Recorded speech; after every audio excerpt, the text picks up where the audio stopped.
Title of this video is more of like why I left UCW or that university, but the main motive and the main message of this video is like why I left not just UCW, but why I left the decision to even go to Canada. I did not like chose to leave that university. I chose to leave the country.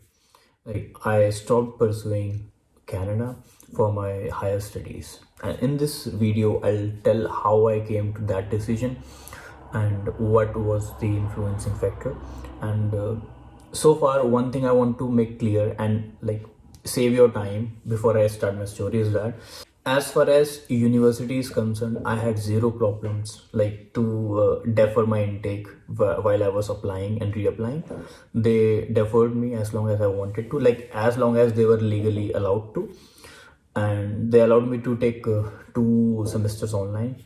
And at the end, when I finally decided to stop taking classes and have my money back, they gave my full amount refund in like 6-7 weeks. The amount which was deducted was $250 to $300 at that time. I also get a lot of comments that replying to their text, they have made the fees payment and they're not getting their letter of acceptance or offer letter or something like that. So I wanted to make clear that so far I had no issues in terms of studying there, or I also got delays in replying, but from a personal experience, I did not had that experience that I'm not getting replies from them for like weeks or days. I cannot comment, man. I'm not sponsored. See, I'll just tell what I experienced.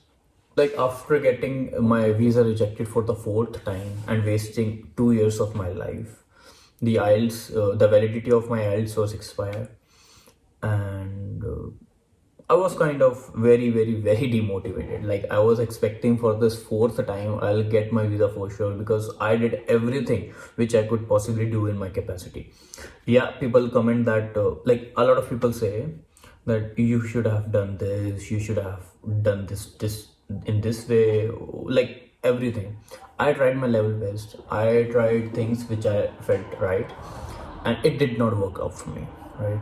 So that's the whole story. The decision of not pursuing Canada did not all of a sudden just came to my mind that no, I won't be going to Canada anymore. It wasn't like that. For the 4th time I got rejected, I was quite demotivated, but I still had that determination like to do something and like just keep applying and just just be in the line and stay committed to this so that I get the visa.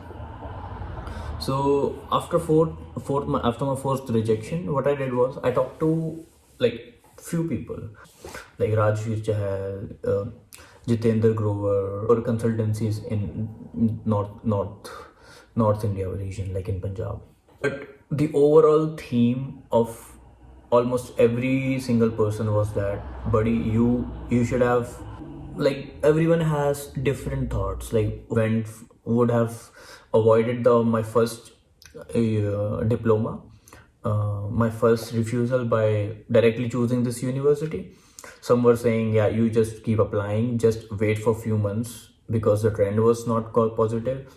Some were saying, yeah, the you can apply, there is no problem as long as you apply. And this, like I was getting like different perspective from everyone, but the overall theme was that every single time you reapply your file, the chances of getting visa approval were less. The odds were like decreasing every time. Then I had to make a decision that I wait for the next intake, reapply, do my IELTS again. IELTS so I have to do anyways, but I take a lot of efforts again, right? Waste a lot of my time. That too for a chance of very low percent. Like the probability of me getting a visa from Canada was getting lower and lower. So I did not want it to like stake my time and my career at this point for that low percentage, for that low likelihood, you know. I wanted to start, like it has been so long I am waiting, so I want to just start. So I started while I was preparing for my IELTS. I started to look for other options. Like let's see, I'm not making a decision. Canada kept aside. Let's see what other options do I have based on my profile and my grades and everything. What universities, what countries are offering what. So I wanted to open my mind towards other possibilities as well. So that is how I started my research. That was the only idea that I had in my mind while I was researching. So Canada, I was already in the process of Canada. US, I did not wanted to go. Australia, I had tourist visa in the past, so I did not want to reapply there. And UK, I was not sure. And then we were left with the whole Europe part. So I started my research with UK and whole European countries. I'll talk about what I'm currently doing and everything, fee structure, how I got admission, and what is my tuition fees, how I'm studying for what how I'm studying at a public university here in Germany. Right, we'll talk about that later. So when I researched that much, I realized that there are far better options. Like based on my profile, I was getting, like, I had decent chance in these universities in these countries, and these countries are not that bad. They're actually good. Economy wise, they're good. Cultural wise, they're better.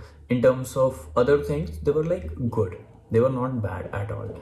So I kind of got off my obsession with Canada. Like I'm investing a lot of my time just for being in particular country. It was not even in my studies anymore. It was just like I wanted to go Canada. So I came out of that mindset by doing that research and learning that there are other places in the world like far better, which could be far better. So we with these factors in mind, my decision to switch from Canada and try other places got even like stronger. It grew. I did my research for like 15-20 days, I remember. For the month of whole March, I guess, while I was preparing for my IELTS, I did my whole research. Like from morning to evening, I used to watch videos, read blogs, see, just go through stuff just to figure out what could be best for me now.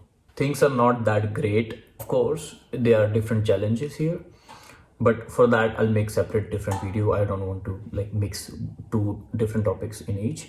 So this video was mainly focused on like why I left UCW in Canada and the decision to pursue my higher education in Canada. And the reason is I did not get my visa. See, I tried 4 times. I wasted 2 years. I wasted a lot of time. I have to like give my medical twice. I have to redo my IELTS. It was like a nightmare. And that got me to think for other options, and that made me realize that there are like other options in the world apart from Canada, of course. So I was kind of very narrow-minded earlier, so I made the decision on Kia. I should focus on other things as well. Now I cannot afford to be stubborn like that. So that was the whole thing, man. To be honest, I had no issues with the university. I was getting decent deal, man. Decent deal. It was like so good in a way that the whole MBA program for me like was $25,000. Doing a master's MBA in Canada for 25,000 was like so good for me. I did not wanted to leave that, but what can you say? Like it was not in my destiny. That's what I have to say now. See, I tried. So that was all. If you're still trying UCW, if you're still going, I would suggest never ever just talk to one single person. If you're going through some agency, talk to different people and see what in general everyone else is saying, because one person might have one thing which they want from you, but everyone else will say a different thing. But the overall thing you have to say, like, talk to more people. So keep your options open, keep your mind open. That is my whole suggestion.